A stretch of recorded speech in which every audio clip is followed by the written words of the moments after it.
My name is Lori Gurney. I'm the Managing Clinician for the Department of Public Safety and the Wellness Coordinator for the Department of Corrections. I'm a licensed clinical psychologist, master level, working primarily with first responders. As first responders, you are fully aware that you are at a far greater risk of developing stress-related symptoms. These symptoms, if left untreated or unresolved, can contribute to a number of debilitating physical and emotional impairments, especially when compared to professions outside of public service. In the past, many of you were unlikely to ask for help, fearful of looking weak or being seen as unable to handle your job. Thankfully, culturally, a lot has changed over the years.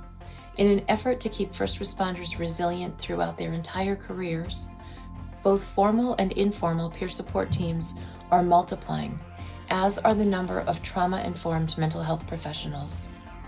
At this time, first responders have more resources than ever before to both build and maintain personal and professional resilience. Psychologists define resilience as the process of adapting well in the face of adversity, trauma, tragedy, threats, or significant life circumstances. While these adverse events can be painful and difficult, they do not have to define your life. In fact, many adverse events can actually promote growth depending on the support provided both during and after the event. Becoming more resilient not only helps you get through difficult circumstances, it empowers you to grow. While certain factors may make some individuals more resilient than others, resiliency isn't necessarily a personality trait. Resilience involves behaviors, thoughts, and actions that anyone can learn and develop. First responders can build and maintain resilience by reaching out to peers to talk about their experiences and daily stressors. While there are formalized peer support programs, less formalized forms of peer support are also highly effective. It's so much easier to identify with someone who understands what you're experiencing. There is data to suggest that seeking peer support after a stressful event can be one of the most effective ways to lessen stress-related symptoms.